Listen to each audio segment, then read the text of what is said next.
1, 1, 2, 3, 4, 5, 6.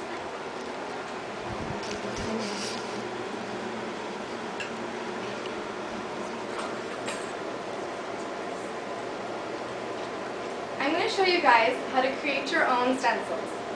Creating your own stencil is personal, unique, creative, and fun. When creating your own stencil, the reason you want to do this is because if you go to your local craft store, you will only find things, designs such as squares, circles, other shapes, numbers, letters, and very common designs, nothing unique. Creating your own stencil,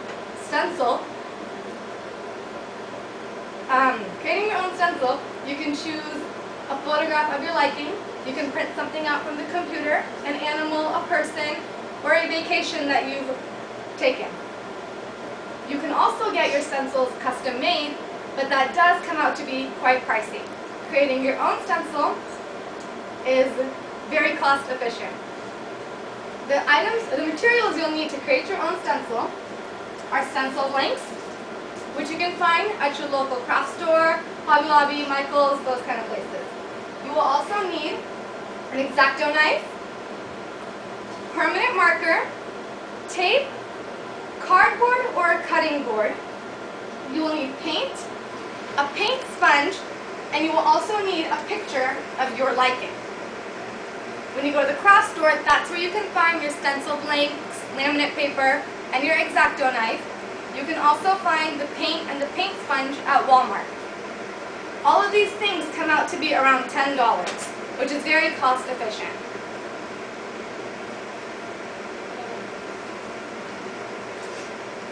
The steps you will need to take in order to create your own stencils. The first thing you will do is to find a picture you like and trace it out with permanent marker. Once you do that, you have to make sure that all the lines are connected. After you do that, you take your stencil blank and you tape it on to this. The reason you tape it onto the front and not to the back is because you want to make sure that you can trace the lines with the X-Acto knife perfectly. But before you start cutting, place this paper onto either a cardboard or a cutting board to ensure that you don't cut through anything else except the stencil. After that, you're going to take the X-Acto knife and cut out all the white lines. This will take lots of time, lots of effort, and lots of patience. Once done, remove all the extra stencil pieces. That way there's nothing left except your actual stencil.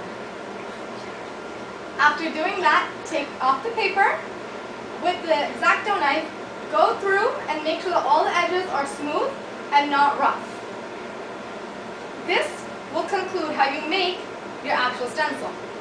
With this stencil, you can use paint, you can use a foam brush, and you can take it, put it on a piece of paper, and use a sponge to put paint on the paper. You can also use the sponge and the paint to put it on a wall, mugs, tables, and shelves. You can use this demonstration to make lots of different stencils.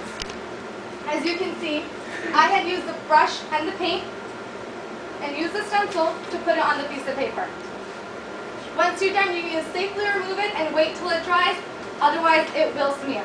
This is a fun, unique, and creative way to make a stencil. You can use this anywhere around the house. It is personal to your liking, and once you're done with the final project, you will finish it and enjoy. Does anybody have any questions? Also, you can find more of these tutorials on YouTube. Ask the Decorator, Sawdust, and Embryos. Does anybody have any questions?